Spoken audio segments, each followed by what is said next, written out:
Será que é tão desgastante? Será que é tão desconfortável assim transporte público? Ou será que a gente só não quer se adequar àquele momento porque a gente sente aquele desconforto e quer fugir o máximo possível? Vamos lá, porque eu decidi fazer esse vídeo aqui a céu aberto, em plena natureza, com as coisas ao meu redor, digamos o caos acontecendo. Apesar de eu querer falar alguma coisa para a câmera e gerar algum conteúdo, mas eu tô, digamos, no meio do caos. Acabou de cantar um pássaro ali e atrapalhar um pouco o que eu estou dizendo, então provavelmente vai ser difícil de editar o áudio. Aqui tem um sol que está batendo no lado esquerdo do meu rosto, mas apesar desse desconforto todo, eu tô aqui tentando gerar algum tipo de conteúdo. Tipo, eu tô no melhor ambiente possível para o ser humano, que é no meio da natureza. E esse pássaro aqui tá demonstrando isso, cantando. Só que ao mesmo tempo eu estou combinando com uma atividade fora desse contexto, que precisa de um pouco de controle, de tranquilidade. E só que eu não estou exercendo essa tranquilidade, no caso, para poder o conteúdo estar bem alinhado e ser agradável, digamos. E isso me leva a pensar que, por exemplo, eu tenho uma questão com leitura muito forte, que eu acredito que o aprendizado com a leitura ele só se dá através do desconforto. Quando você está muito confortável com a leitura, é porque provavelmente você só está absorvendo informações ali, ou como você lê jornal, sabe? Você não vai lembrar, aquilo não vai realmente fazer parte de um crescimento intelectual seu. Você está apenas lendo informações ali. Mas assim, quando se trata de ideias, exige um certo desconforto, porque o processo de você entender aquela ideia lhe coloca um ponto abaixo da pessoa que elaborou aquela ideia. Por mais que eu não estou entrando no mérito se a ideia ela é boa ou ruim, mas assim, a ideia que você está pretendendo absorver ou entender, você não elaborou os princípios para chegar nela, a pessoa sim. Então, para isso, gera um certo desconforto você ter que investigar, entender quais são esses princípios para entender essa ideia. Daí a aprendizagem vai acontecendo, vai progredindo. Então, para mim, esse é um princípio fundamental para a leitura. No caso, se você quer desenvolver realmente um pensamento crítico, assim, eu tenho comigo isso. Não necessariamente eu tenho que estar confortável. Principalmente no início da leitura, assim. No início da leitura, quando é outro autor que eu já não conheça, é um pouco desgastante, e aí eu vou lendo e vou pegando o maneirismo dele, uns tipos de argumento que ele usa, a estrutura de argumento. Só que inicialmente você fica meio perdido e aquilo, obviamente, vai causar um certo desconforto. Então eu acho estranho quando alguém aprende as coisas sem... Não aprende as coisas sem desconforto, no caso, é confundir. Mas quando alguém gosta apenas de ler ou de absorver informações que elas já têm uma predisposição, que estejam confortáveis. Mas aí tem também a questão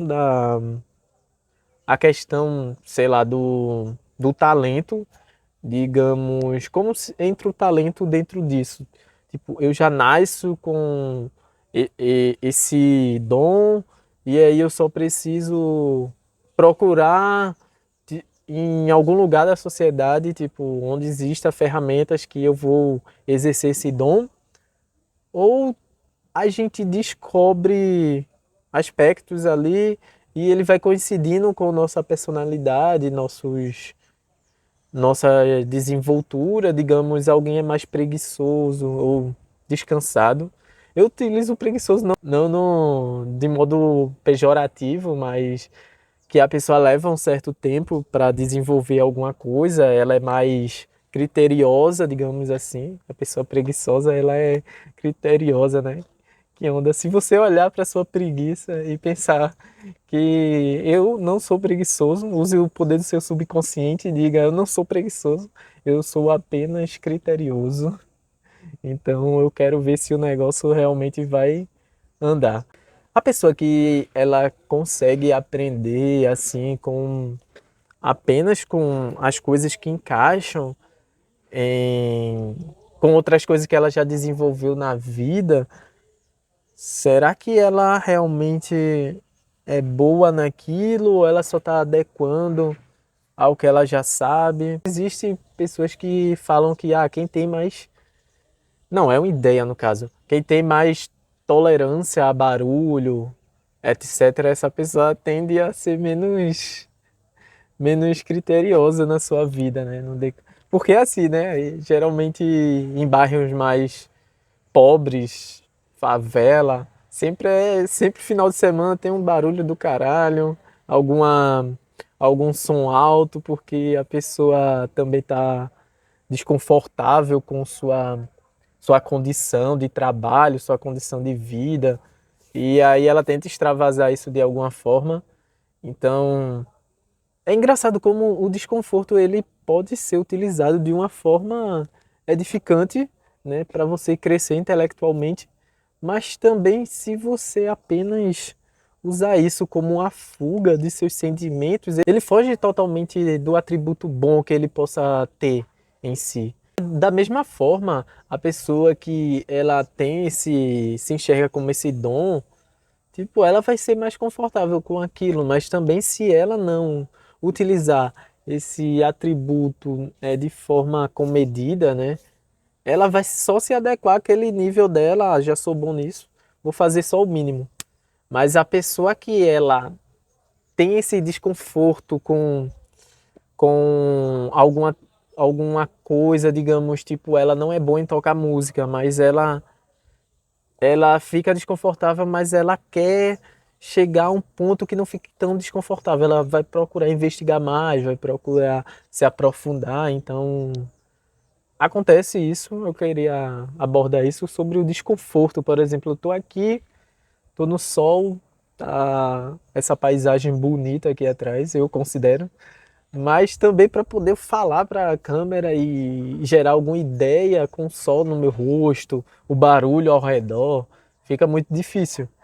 Mas assim, se eu conseguir focalizar e, e não apenas utilizar o desconforto como uma ferramenta ruim, identificar aonde o desconforto ele se adequa, acredito que dá para gerar alguma coisa aqui, por exemplo, mas eu estava com isso na mente em relação ao desconforto, que tanto ele se insere assim no âmbito do desenvolvimento, da percepção aguçada de alguma coisa. Da mesma forma, você enxerga esse desconforto como um não desconforto, porque você já está adequado àquele ambiente, àquele método, digamos assim. Um exemplo claro é quem pega transporte público. Você, quando pega transporte público, se você fica desconfortável com aquilo o tempo todo, tipo, você vai se tornar essas pessoas que se revoltam por qualquer coisa, qualquer toque, mas também você se adequar totalmente àquele ambiente de caos e desconforto e não entender que aquilo gera um pouco de... É é um ambiente degradante para você.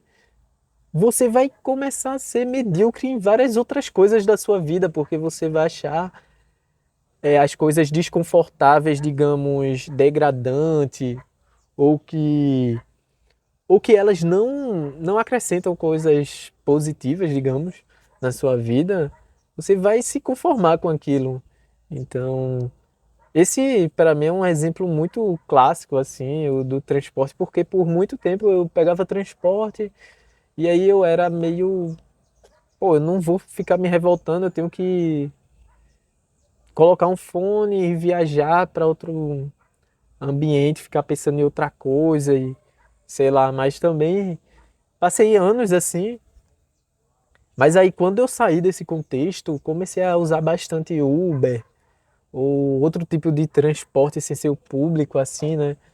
Tipo, e teve esse ato de eu sem usar o transporte público. Quando eu cheguei um dia a usar, tipo, senti uma aversão completa aquilo, sabe? E eu acho que isso acontece bastante também quando você se dá conta que o desconforto que você passa, ele não acrescenta em nada em você de forma não só no seu crescimento, no seu desenvolvimento intelectual, ou sei lá, tipo, no seu desenvolvimento pessoal e ele gera esse desconforto é uma adequação, esse conforto seu, no caso, uma adequação a esse desconforto, que esse desconforto não tem um propósito positivo. E aí você entende que na verdade tem certos desconfortos que eles não acrescentam em nada e é melhor cortar mesmo, mas assim, tem certos confortos também. Para mim, por exemplo, a leitura, se você quer ler apenas o que lhe agrada, o que gosta, você sempre vai estar no mesmo nível de raciocínio, de desenvolvimento. Mas é isso. Espero que tenham gostado. Deixa o like, se inscreve no canal. Até o próximo vídeo. Tchau.